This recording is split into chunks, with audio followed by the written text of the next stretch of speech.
Welcome to Serenity Rising, Healing with Cancer. I'm Bron Watson, and I want to welcome you to not just a podcast, but to a community, a new way of seeing, feeling, and walking through the chaos of cancer. So my guest today came to this work through one of the most profound things a person can be asked to do, caring for their father through a terminal cancer diagnosis. With Kerri Chinner's father, when Kerri Chinner's father was told he had 6 months to live, she moved him into her home. She became his full-time carer, and in that season, she didn't just hold him physically and emotionally. She held him in what she describes as a powerful stand, that even while he was dying, he would still live. What Kerri learned in that time about healing, about consciousness, about the energetic environment we create inside ourselves and for the people we love became the foundation of everything she does now and has always done, might I add. Today, she works at the intersection of healing, consciousness, and the human potential through her practice and her programs at Starlight Incarnate. Her work explores what becomes possible when we stop fighting against what is and instead reconnect with the body's own intelligence, its own capacity for coherence, and its own brilliant light. She has sat with clients facing terminal and life-threatening diagnoses and held that same expansive stand for them. And people who have spoken with her often say they walked away feeling, of all things, and I'm one of these people, guys, to be the luckiest person alive in this journey. And I want to talk more about that, and I imagine you do too. So, Kerri, welcome to Serenity Rising. Yay. Thank you, darling. It is so great to be here and so great to see you. I just want to put my hands up around your face. God, so good to see you, darling. It's been, we've known each other for so many years, and I've been through a lot and you've been through a lot. And I thought maybe we'll just give a bit of context to that. So you want to tell us how we got here? Yes. Yeah. Wow. Such a miracle. I mean, I think that word's going to show up a lot in our conversation today. Gosh, it was back in 2013 when I first met you at a convention, at an event. And whilst we didn't have a lot to do with each other because we were all there doing our own individual work, I connected with you and knew of you through a beautiful other woman that I connected with there. So you were always in the periphery of my sort of consciousness, and I'd see you on Facebook, but we hadn't really chatted after that event or connected. And then, goodness, it was a couple of years ago, and I was doing my frequency work, and I was showing it on my Facebook page around this journey. I was working with a little paralyzed kitten that had been hit by a truck, and she was completely paralyzed in her back end and was brain injured. And I said to these people, please may I work on her? I know without a shadow of a doubt I can make a difference to her. I absolutely know. And I just want to be of service, no charge, just document the shifts and the changes because I want to show people what is possible. And so we went on that journey and we got her walking, we got her standing up, we got her able to toilet herself and still those little head wobbles, but she went from this paralyzed kitten to having agency. And you were obviously watching that. I was. Yeah. I was. You reached out to me and you said, I've been watching what you've been doing with little Kong Kwan. Could you help me? And you told me your story. And I said unequivocally, yes. Yes, it's going to take a big commitment, but yes. And so we had conversations, you and me, and then you, me and Paul, and me and Paul, and we just mapped out a way we could work together. And then we went for it. And here we are all these years later. Here we are. Yeah. And as you're talking, I actually got goosebumps because the time that I reached out to you was obviously at the time past February 2023 with the second diagnosis of multiple myeloma. And I'd wanted time. It's all I prayed for at that time was time, which I did not get given. And so here I am, I'm heading into chemotherapy, remembering I've already done it before. I knew what I was in for, and a stem cell transplant. And I was completely and totally not on my knees. I was literally flat out on the floor. All that I knew had gone. Everything had gone. And all I had left was me. And it was a very, very broken version of me. And all that kept coming through is, I need to talk to Kerri. I need Kerri. I can't do this on my own. I had no idea. I still don't know to this day how it works. People ask me, well, what does Kerri do? It's like, you need to ask her. Because I didn't understand to this day. Why? Because I just believed in the process. I didn't know what the process was. But I believed, and I think that's where I didn't know it at the time, but I was living the saying that you taught me, which is, I know I will, I just don't know how. And when you've come from a place of, I hate the word control because, I think in the coaching world, they've killed it. But what that means is where I was mapping everything out and I was choosing what was going to be going on. And then when something like this comes, you got no control over pretty much all of it. So I want you to take me back to that time when you said unequivocally yes, and I said yes, and I'd said to you, I won't be Googling, I won't be learning how it all works because I had no capacity to even take in other than the work that you and I did. Tell me about if someone is going through or living through cancer and, when choices may feel limited, tell me how you might start that conversation. Yeah, darling, thank you. Thank you. I just was going back to that moment, Oof. and just I think what you felt in that moment was the energetics of possibility that I hold. I remember observing some of your journey when you were first diagnosed. And I noticed some of the languages, fight against cancer and I remember going, I would so love to work with Bron. I would so love to work with Bron. So I was putting the little hook out of just going, oh, there's such an opportunity here to even shift that. And I think, when someone comes to me, the conversation that I hold is an unequivocal stand for the version of them that is already healed.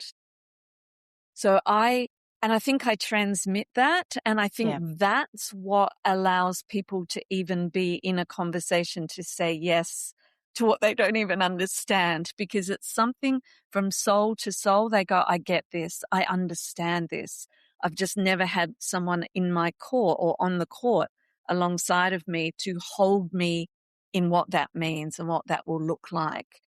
And so I think it's just in the conversation of possibility versus what are we going to fix? What's broken? I don't hold that paradigm that anyone is broken. From my shamanic training, and I've been doing this energy work and shamanic work long before my dad got sick. But the work with my dad was really bringing in the quantum frequency technology into all of that. What the shamanic work trained me in is that we are multidimensional beings. There is a quantum field of infinite possibility that is just right before us. And how do we align with the frequency of that which we desire versus staying on the frequency of that which is broken and needs to be fixed? The desired state doesn't live on that timeline, on that frequency. It lives on a completely other way of showing up in the world. And I think that's what I speak into. And whilst people might not go, huh? Or might not go, oh, right, that makes sense. They might go, huh, I don't even know what that means. There's something in their soul that goes, oh, right. Yeah, I get it. And let's do this. So yeah, that's, I always and say conversation. it is because it's so not part of treatment. But it is the treatment. So the way I understand it, now correct me if I'm wrong, I would see, here's Bron and she's on, I literally draw lines in my mind because I'm a visual, right?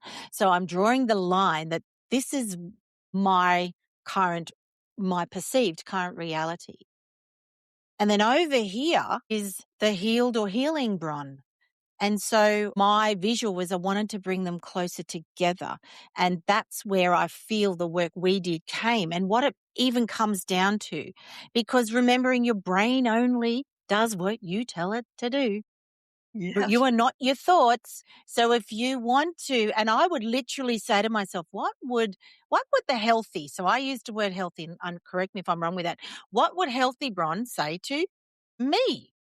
Yeah. What would the healthy Bron or the healed Bron or the healing Bron, what would she say? Would Yes. she say whatever? I'll give you a little example. So yesterday, right, it was a shitty day. I had to have bad language. I chose to have a quarterly, 3-monthly infusion, which I do not enjoy. And I know it. I know I don't. Yeah. But and remembering, guys, this is not this whole conversation is not giving you that, well, I'm going to tell my doctor to get stuffed. I didn't say that. No. That's not what I'm saying. No. I'm working with it, right? But Yes. I was annoyed all day. I was irritable. I wasn't anxious. I just was like pissed off. And Paul said, you can't go in there and you cannot speak to those women and men. And I said, no, I'm not going to do that. I said, I'm not talking to anyone. So mature. But what it was is I felt the feels because I didn't want my body, because it was another going, I don't want to be the body of multiple myeloma or breast cancer. I want to be, because in my mind, I'm fully remission. I have no evidence of cancer right this minute, right? So I'm going, well, this Bron's going, well, Bron, what the hell are you doing? And so it was like this little battle. And I had Yes. to make peace with myself and have compassion and grace and forgiveness to go, Bron, you're doing the best you can with what you've got. It's not going to harm you, honey. Yes. But chill down, because what's healthy, Bron, we're going to say to this Bron who's kicking up a bit of a fuss on a decision that I made for myself. Like, you can't make a decision for yourself and then shoot yourself in the foot for it. So I think it's about that. Yeah, have I got that right in terms of Yes, darling. understanding? Yeah, I really love that of the holding of both realities, because we don't want to deny one whilst, upholding the other. It's about how can we hold both. And I remember working with a client who, she didn't want to have chemo. And I said, having it or not having that's not the question. The question is your resistance to not having it.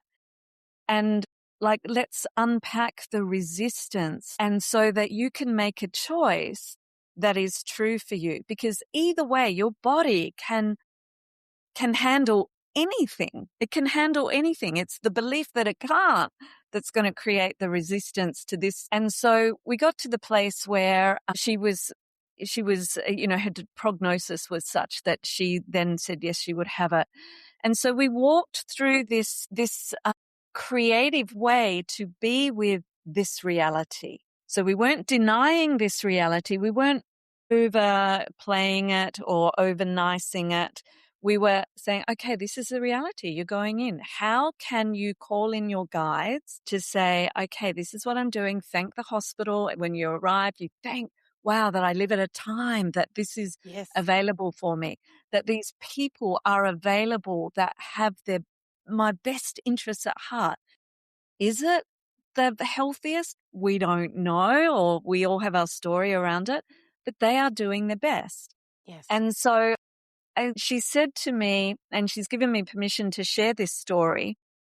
I said to her, bring your guide in, your spirit guide or whoever you feel, and to say, just support me while I'm receiving this medicine, and take what isn't mine, what doesn't serve me. And as she was receiving it, she got an image of the Grim Reaper standing next to her, and she got really frightened.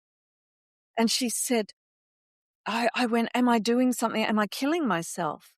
And this image said, no, I'm here to take the toxins from you. I'm the one Kerri. receiving what isn't supportive for you. And she said in that moment, she just surrendered and she breezed through her chemo. She breezed through it. Now, I'm not an advocate for or against. I'm No, not that's okay. here to stand in any position around that. It is our own personal journey. But it is, we always have the opportunity to go, what creative way can I create another timeline and live from that and speak from that and choose from that? We are ultimately energetic, creative beings. We're birthed from the creative act of sex, and then the egg and the sperm create this body that is miraculous. We never lose that capacity. But do we forget it? Yeah. Do we hand our power over to it? Yes. So we hand our power over, to something else. And Yes. so this journey is often, and I like to see it as a remembrance journey, to come back into remembering that in every juncture, we have the capacity to create magic. We have the capacity to create an alternate reality on how we meet whatever is being shown to us in this moment. Yeah, And I it's love that. And it's so true, because it's not about the choice you make. So when you and I, none of what we do here at Serenity Project is ever about what's right and what's wrong, which I think what happens a lot in the world. Like, I remember someone said to me, "You're doing that treatment, are you?" I went, "You know what? Thank you so much. That's your decision, your judgment."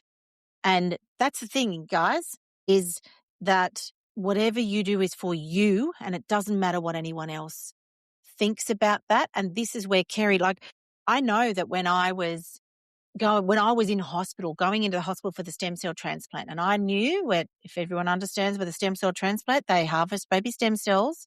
And in my case, they gave me mine back, and you get very sick because they take you to 0 white cells, very, very few platelets, and some red if you're lucky. Very, very unwell space. And I thought to myself, my gosh, it's like, and I'm not overly religious, but I remember thinking, man, I'm going to be walking through the valley of death here. And you know what? You said to me, Bron, it's like, and they call it the rebirth. People who have stem cell transplants call it a rebirth. And it's true in what you're talking about, which is surrendering to what we can't control, but having courage with what we have. And I want you to tell me more about your experience of, what did your dad teach you through his time and not time on earth in this lifetime, or maybe the cancer journey, but what did he teach you? Oh my goodness. Is that okay to ask? Yeah, of course, darling. I'm an open book. You can ask me anything.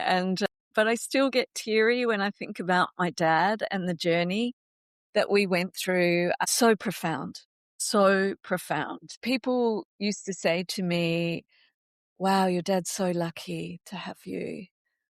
And I went, no, it's the other way around. I am so lucky. I feel like I am being apprenticed by a master. And what I mean by that is when he was under palliative care at home at my place, they had him, morphined to the eyeballs, and I slept in his room so I could care for him in those moments where he didn't know where he was and what he needed. And the places he took me were phenomenal. I will never, ever forget. There were moments where I would see him, who's, fast asleep, and he'd raise his arm, and I'd think, here it comes. And he would start talking in another language, and he would talk for I got tired of recording it after 20 minutes. He would go for 45 minutes. This is a man who was constantly on oxygen and couldn't, and yet he's talking and laughing. And it was like he was giving a discourse. I felt like this is an ancient language, and it's like he's giving a discourse of something, and I would just be receiving. And how animated he was outside of the morphine and everything else in those moments, I went, he's showing me the part of him that lives outside of this diagnosis, that lives outside of what his body is moving through. And I remember just being in such gratitude for how he showed me the sacredness of the soul and where the soul lives whilst the body is doing this journey. And as a carer, I wasn't always able to hold that. You Right. know, I was so scared. I was so bereft. I was so anguished in those moments where I was seeing his physical suffering. Yes. Yeah. And I was so at my wit's end with exhaustion physically. And, you know, I'm the first person to say I didn't always get it right. And I wasn't always the patient daughter or the one who could hold that soul's journey. Mm. And we talked through all of that and we moved through all of that. And so for anyone caring for a loved one, I see you, I feel you, and I honor Mm. you. And it requires a lot of self-compassion for those moments where we have our own humanity in the face of the heartbreak. But those moments at night, you know, I had moments where Dad would regress to being like a little 3-year-old, and he would ask me to sing him Twinkle, Twinkle, Little Star as stroking his forehead and he's falling asleep. I am just sobbing, you know, like the tears are just Mm. whilst I'm singing. And then I would feel his mum come through and say, "It's okay, I'm here." And I went, "Oh, I'm Mm. the conduit for his mum to love him." His mum passed when he was 16 years old and he was so close to her. And so it was like in these moments of my mentor, my shamanic mentor talks about the cathedral space that gets activated when someone is in that transition phase. And it was like this cathedral space of absolute reverence of what we are never alone. We are never Mm. gone. We are never doing this by ourselves.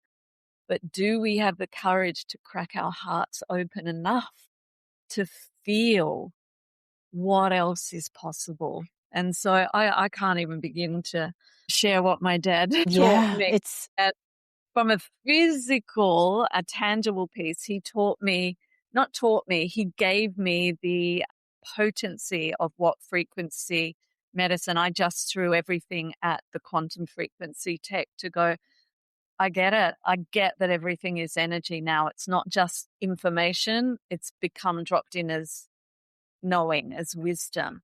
So how do I now take this into the world? Yeah, wow. it's profound. Wow. That's like, and especially because it's for many beyond what we know. And it's having that that openness to go, I'm open to these unexpected miracles, because that's in my eyes what I would call that, an unexpected miracle. And it, as the carer, it's you were so there in you were so there. You were part of it. Like, it's a family affair living through cancer. It is not it's not a solo journey. And, you know, it reminded me as you were talking, I've been reading, this is going to sound how nerdy I am. I've been reading a book about living and dying from Buddhism. Yeah, great. And that is exactly what they're talking about. And, you know, I think when you go through these things, especially with my background in nursing, and I have been a part of many, many people passing from this Mm, lifetime. And it's an honor when you see that, because it's about the soul. That's the soul, not the humanness. And that's where I want to come from, you know. And I think that, do you think that there are, like, if we had someone who was listening and they were the carer and they're living on that vortex of fear, as, you know, we know, which is that paradigm of what they feel is their reality. What is one thing you would say to that carer, or even their loved one, and part in this whole process? And it's not about that. We're not talking about death and dying here, people. What we're talking about is having that space for that person to feel, and like what the lessons your dad taught you, like, wow. Yeah, darling. I think one of the most important things is to not soldier on over your own grief, because one of the things as a carer is like, I've got to hold space for them. They're the one going through. And so it can be very easy to always be the strong one and to always put the face on. And so I think it is so, so, so important to have that place, either to have others. I couldn't have done this without my brother and sister and my partner at the time, without Mm. the love and the support of them. And having that place to cry, to vent, to say, I need help, I can't do this anymore. All of those, when I would meet my own limits.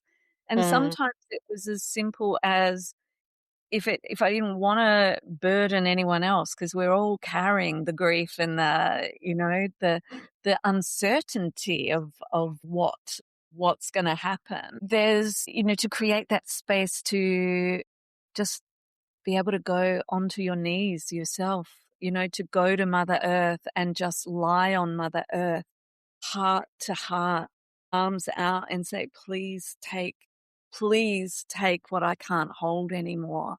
And know that we have in Mother Nature the resources, the love, the support, that it doesn't have to be through a paid therapist or a doctor or someone that, to go out and sit up against your favorite tree and feel your Yeah. heart, your back be supported, and say, please hold me while I can't hold anymore. And know that nature welcomes us and wraps her arms around us in those moments. And so to never miss that opportunity to seek the support of, the elements, the ocean, the sand, the grass, the trees, the wind, the And fire. And it Mm. doesn't matter where you are, those elements are there. It reminds me of forest bathing as the Japanese do, where they'll go into the woods, they'll go into the forests, and they're there for a path of healing. And I think that one of the things that I found for me, which I learnt from you, was, you know, was always doing things, right? And I had a mentor say to me, "Bron, you just got to let it go. You got to let it go." Well, if I knew how to let it go, I would, wouldn't I? Like in all seriousness. Yeah. But what I learnt with that, and this is where we're going to get back to this energy thing, right? Is I learnt to let it be. Yes. And when you let it be, which means you're sitting in the forest, you're sitting, lying on the ground in a state of vulnerability for yourself, not Yes. for anyone else to go, this is beyond me, and letting it be without searching for an answer, which is really hard because I was known as Mrs. Fix-It, for goodness sake. Yeah. And when you're always in the fix-it mode, you're not in any space to go, let it be. And I learnt that from you around energy. Like my whole world now is around Bron's energy, because Bron used to borrow like from 2 years in advance Yes. energetically. So now it's like, cool, well, energy for today. Yes. And I learned that from you. So we were talking about, you brought energy up before. So can you talk a little bit more about your understanding and how that all comes together with what you do and what your lessons you've learnt and, shared to people like me? Yes. I love this, Bron. This is my favorite. My favorite topic is about energy, because one of the things that I think, was the gift that my dad gave me was really throwing myself into these quantum technologies, because I was like, I am doing everything I can to support my dad to have a conscious passing or getting well, whatever his soul was choosing, that's not mine to interfere with. And of whatever you're choosing, I am going to support you Mm. 1000%. And working with the quantum frequency technologies helped me give voice to what it was I was already doing in the unseen kind of shamanic, the quantum field work. It's so esoteric and it's so hard to pinpoint.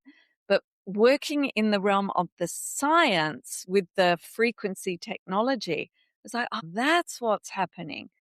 That's how I explain it. And so one of the things is with this quantum frequency work is there's a beautiful man in the 30s who discovered that everything has its own energetic signature. So every virus, every parasite, every disease state, every bacteria, it has its own individual energetic frequency signature. And with this one particular technology, if you increase that energetic signature, its perfect signature, and you give it what's called the mortal oscillation rate, you turn it up to the point where it will die, that bacteria, parasite, virus, disease will implode, explode. So it's a bit like an opera singer who, when they can hit the frequency of crystal dismantles. Yeah, it shatters. And so it's this same technology that everything has its own frequency, and for the things that we don't want in our body or in our system, we give it the mortal oscillation rate and so then that dismantles. And then everything that we want has its highest vibrational healed potential state. And so we give it that frequency and then the body remembers. So it's a bit like, the metronome for the piano that many people would have seen that on YouTube where there are all these metronomes that are tick, tick, tick, all at different, and then and they eventually all align. They come into coherence. They come into resonance with each other. That's the healed state that working with this frequency technology, I work with those principles. So we create mortal oscillation rates for the frequencies of stress that ultimately may manifest as disease in the body. So we're not working with the disease. We're not healing anyone from disease.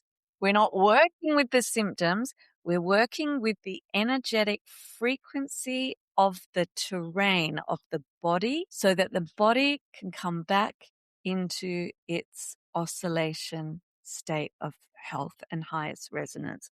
And then what the body does with that and with the soul is that individual sovereign journey.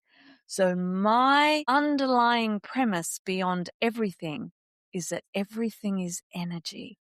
And if I can shift the energetic structure of the terrain within the body, then how can I shift that emotionally or mentally with my thought and my feelings when I'm not even on a technology? Because the technology is just a denser version of our own internal capacity. So it's just a continual reminder of what I do here with the body through the technology is what we have available to us in every given moment. So I think I can't remember if it was with you or another client, someone said just before their session was like, I said, how are you doing today? And, why have I still got this headache? Why is it? And I said, just let me check. You're paying me really good money to work on you. Would you like me to give you that frequency? Why have I got this headache? And they said, no, of course I wouldn't. I said, well, then don't give it to yourself. How can you be, as we go back to what you said, how can we be with, I have this headache again. I'm just going to allow the presence that, thank you for showing up. Thank you for showing up. What are you here to show me? What am I here to learn from you? Oh, you never stop. You never stop. You're always thinking. You're always, okay. So, yeah. And so just to be with versus trying to fix it. And yeah. So that's Yes, it's incredible but you can learn it. So just to context here, that's why in my world I never use the word cured or cure, because we're healing. Every single person can go on a path of healing. So with Kerri and I, when we worked together for over 2 years, Kerri is in Thailand and she's on her, I call it the Russian, whatever it was, right? She's doing a thing and the popping, and I'd see the videos. She'd send me videos of what that looks like. So we're looking at the technology, which not a lot of people know about that technology. And so you'd be doing that. But on my side, I'm doing all the things that I can feel and be and do for me. And I think when you combine those together, and that's where what you would say where the nectar is. Where's that nectar of learning? And when something comes up, a trigger, like if something is triggered, this is something I learned, was when a trigger came up or I'm triggered, where's the nectar? Where's the lesson?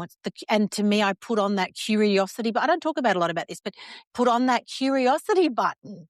Yeah. And go, really, what's really happening here? And as you've just said, oh my God, it's a headache. No, what's really happening? Yeah.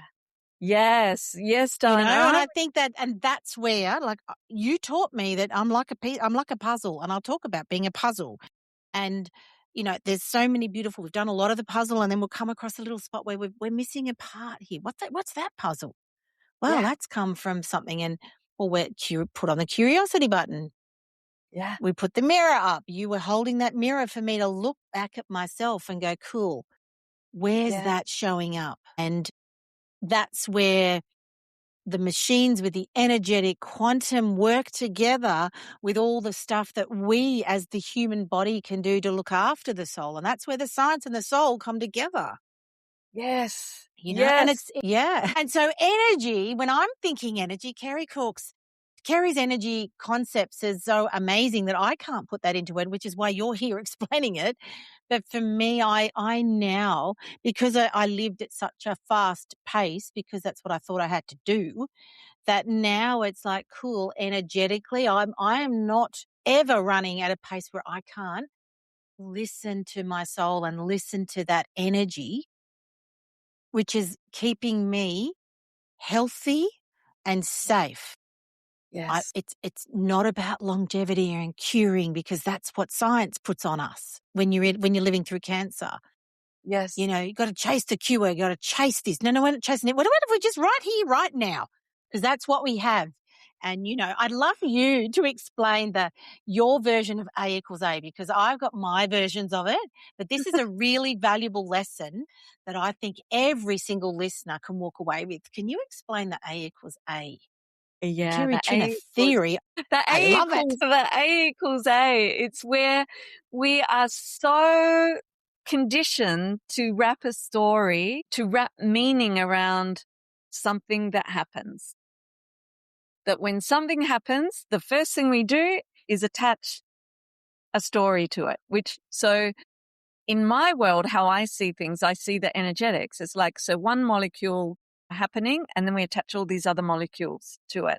And before long, we've got this distorted state, because there's attached to it is a meaning, and then it means this, and now that person's that, and now I've got to be this, and now, and this little molecule was just a happening. And so this is A, but we attach B, C, D, E, F, and G to it. And then what happens, our reaction or our behavior from that is based on the B, C, D, E, F, and G that we've attached to it. And the whole A is distorted. It's like, what would it look like if we were to go A equals A, full stop? That person just overrode my boundaries when I spoke to them, equals that person overrode my boundaries. I love There'll it. be a little emotional wobble there, versus that person overrode my boundaries. She always does it. I am sick and tired of this. I'm done with her. I'm going to ignore her, or I'm going to tell her what. Versus that person just overrode my boundaries equals that person overrode my boundaries. What would be that missing little jigsaw puzzle piece, the invitation, the nectar, that if I were to extract that would strengthen my wholeness? It might be, I just speak to this person and say, when you did that, this is how I felt and what I would love. Or can I just check out with you? I just want a reality check here. When I said that and you said this, I kind of felt blah, blah, blah. And so you get to show up from that place of your wholeness, versus from all of this storied, reactive place that just keeps you navigating from drama, from chaos, from your past, because that B, C, D, E, F, and G are all based on your past. They're not based on a pure, truthful now. It's based on what's happened to you, what it triggers, my emotional child, all of those places that are yours to do, be responsible for, and then make a choice around. So that's kind of sort of in a nutshell, but I could Well, it go deep. is. No, that's great. And I'll give a really quick example. Just so earlier this year, and I've mentioned this a few times, I was really consciously working on speaking my truth. So if someone asked me how I was, I wanted for myself, I was speaking my truth for me, not for that other person. So I bumped into a lady who I've known for years, a very well-known lady in my area. And she said, "Oh, how are you, Bron?" And I spoke my truth. You know what? I'm actually not okay. I'm a bit anxious at the moment. My bloods are really all over the place. But I'm great. I'm really great. It's just I've got this thing happening. And she looked at me and because I would never have said that before, right? And she looked at me and went, "Oh, well, that's no good, Bron. Oh, but you know what? I'm actually going on this holiday with my friends in next month and da da da da da." And she completely, I felt, disregarded what I had said. And you, my friend, were with me. You were sitting on my shoulder at that moment because in that split second, I had a choice. I could have gone, "Oh, that'd be right." When I speak my truth, no one listens anyway, so why would I bother? That's the B, C, D, F, G, right? Or the other one was, Bron, well done you nailed it. Yeah. You spoke your truth, girl. You spoke it for yourself. A equals A, full effing stop. Full effing stop. Yes. Full effing stop, people, because it's the story. And then when you attach that, think about it energetically. What you're doing is you're inviting in stuff that is not yours or it's come from the past. And, I have this really random thing, Kerri, and I don't really know what it means, but I have this thing there. I think cancer grows in the dark. I always imagine because I have blood cancer. Well, I don't know if I really do, to be honest, but right now I don't. But with that blood cancer, I'd never ever go, I never go, well, why? That absolutely, we don't even give energy to the why because it doesn't matter the why. What matters is the now, right? I just have this thing that I imagine beautiful, healthy blood, which is you on your machine was seeing.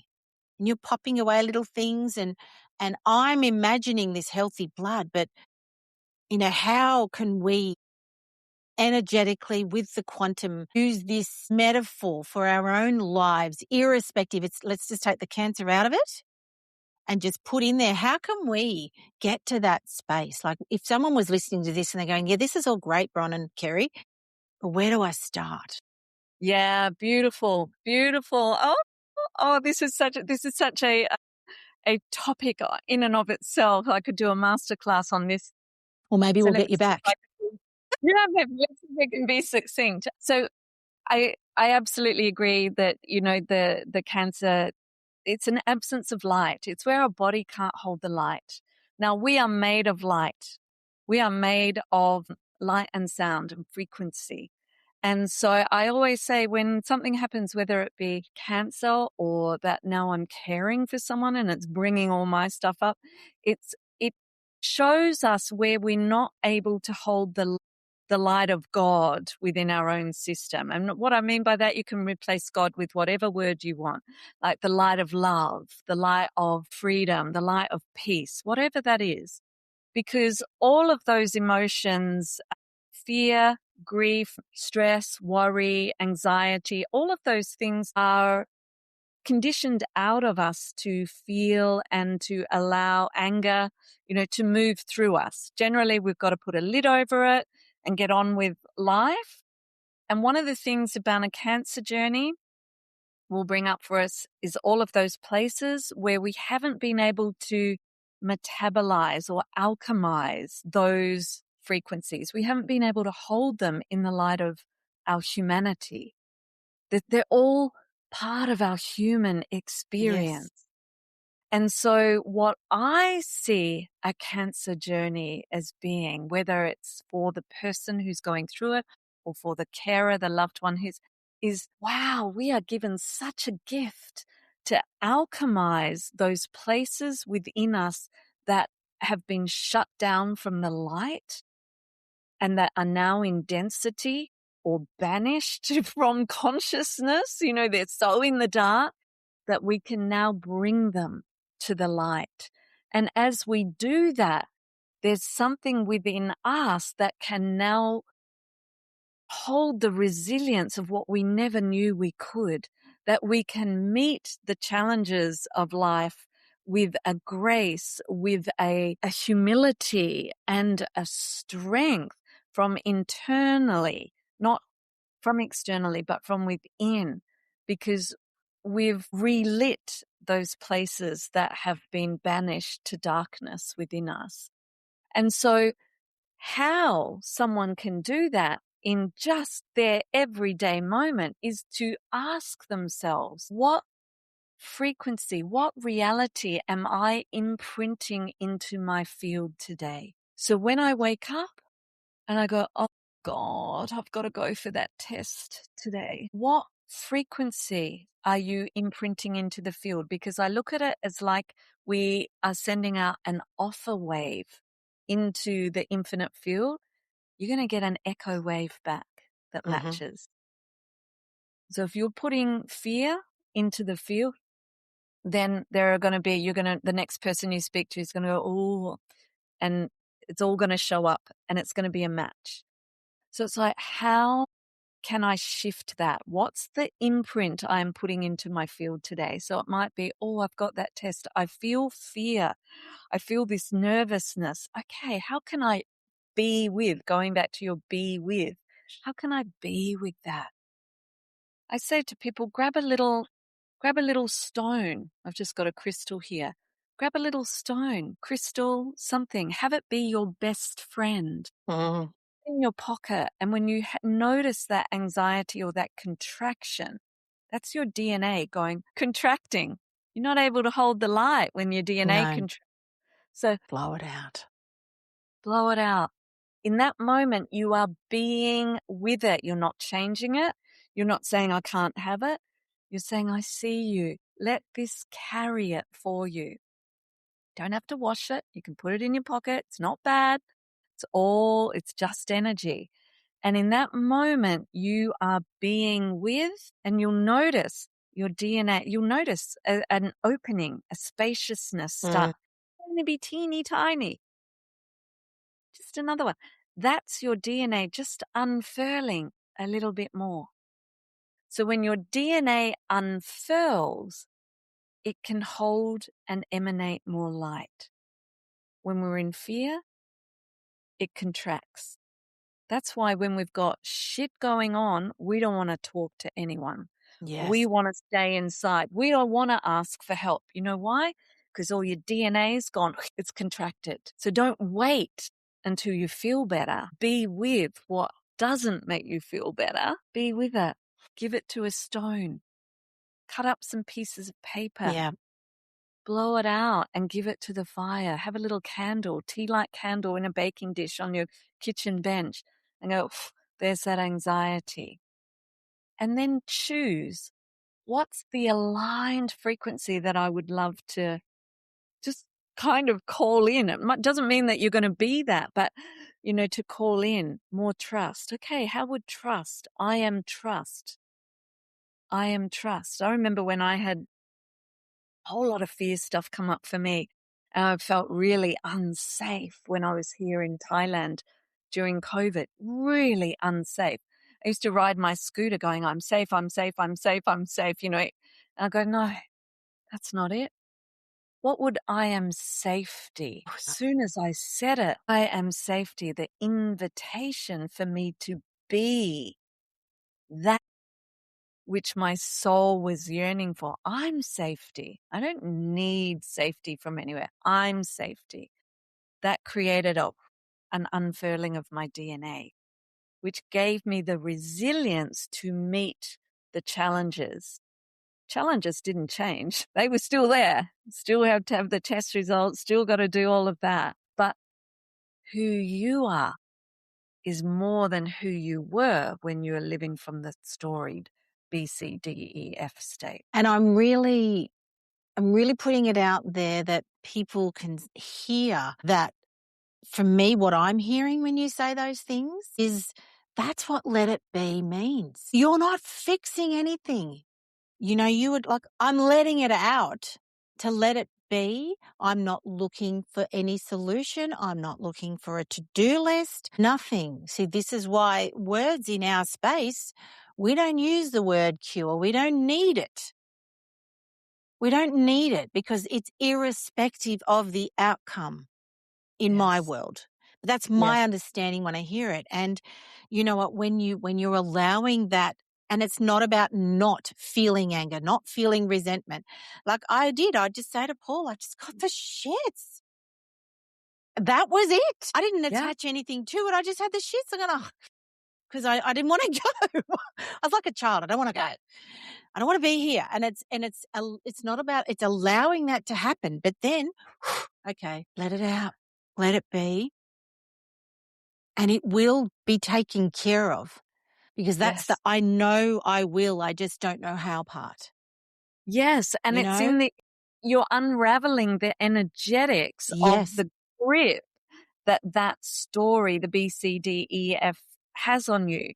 And so all we're looking for is a loosening of the grip, a loosening of that snake skin of contraction, and so eventually I can feel the essence of who I am that is already whole, already pure, there. is already there. We don't need to change this. We just need to loosen its grip on us. And that's why the breath, the being with, actually just loosens that. We see that for those who are parents who have a child that goes, Mom, Mom, Mom, Mom, and you're busy doing your thing. That child is going to be at you, at you, at you until you turn around and say, yes, darling, what? Oh, nothing, bye. And off they go on their scooter. It's the presencing of when we bring presence to what is, it dismantles. And so these places get to be really simple, even in the face of complex challenges. And so, And then that brings me back to what you said about, and we said it in your intro about your dad and your intention and for your dad was that he was going to be actively living until the day of his passing. And I think that's where we get it wrong because we're too busy looking for that part rather than here in the now. And I think for me, that was one of the most amazing blessings that I've learned from you, Kerri, was the ability. I walk into the Cancer Institute now with zero anxiety. Yeah. Because I'm so consciously conscious. I have to come up with a word with it, but so consciously where my feet are. The book coming out, it's called Be Where My Feet Are. Be where your feet are. Because be where your feet are, you're not through the double doors yet. You're not sitting in the office talking to your specialist. You're not somewhere else. You're not having chemo. You're not having radiation yet. Be where your feet are. That will pass. It too will come. But right now, A equals A. A equals A. Yes. Now we're getting close to wrapping up. So I'd love you to tell people a little bit more about your work and where they can find you. And if they want to connect with you and learn more about this incredible work that you do, and we will get it to the world. That is my goal and intention. Tell me, just share where people can find you. Thanks, darling. Thank you. Well, I don't have a website and I'm I love that. I never had a website. Don't have a website and I'm not very active on social media. That being said, I do have an Instagram and a Facebook page. So you can contact me through either of those. I am based in Phuket, Thailand. I left Adelaide about coming up 8 years ago now. And so I live and work from here and I love, love, love what I do. Most of my clients are all over the world. And so you don't need to be in person at all. I don't have a big social media presence because most of my focus is on doing the work rather than talking about it. And it's it. people like me, right? I mean, I'm a living example of how that, and forever learning, Yes. you know, Yes. and I've learnt to make peace with my prognosis. Yeah. Like, is that not the coolest ever? And that's to me, bringing the alignment of the whole Bron. And then there's this gal over here and this one looking after that one. And, you know, that's my way. Because of course, you know, I can't put it into words, but I want to thank you, Kerri, from the bottom of my heart.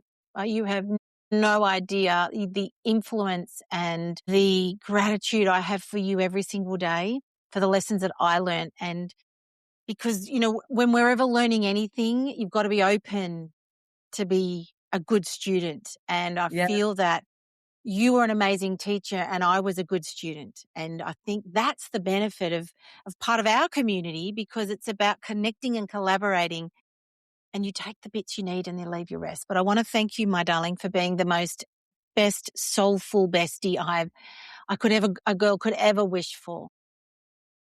Thank you so much, darling. And as you speak that, I remember that you were just the best student, because you'd come back and go, well, I've done this and I've done that. And I'd go, well, that's great. And would you be willing to stretch to the next level? You don't have to, but I'm just going to land this. And you go, yeah, all right, hit me with it. So, Kerri, I know that when we were talking before about the lessons that you learnt from your dad as he was transitioning from this world to the next, tell me more about the lesson around love. Great. Thank you, darling. I think this one is a really important thread that I really would like to give voice to, is that underneath everything, no matter what our capacity, our abilities, our tools, our techniques, love is the most important frequency. And from an energetic perspective, with the work that I do on the technology, love is the carrier wave upon which everything else travels. So it's a bit like, for those who maybe go, I don't know what that means, it's a bit like with a massage oil, when you put your essential, you know, your healing oil, your lavender, your carrier oil is the coconut oil, or so love is the carrier oil. Love is the carrier frequency, the carrier wave upon which everything else gets disseminated. And so we all have access to that. And to not forget that. I love that. And, you know, it reminds me of one of the things when I get asked about, especially from carers and loved ones and you know, even experts in the field, is that, you know, especially we always want to fix everything. We want to fix it. We want to take over. We want to do something for our loved one. But you know what? We can just love them through it. That's it. We love them through it. Yes. The way they want to be loved. And to me, that's the lavender, the carrier oil in a massage, is that we're going to love them through whatever they need and do. Yes. Does that sound right? Yeah, perfect. Absolutely. Thank you.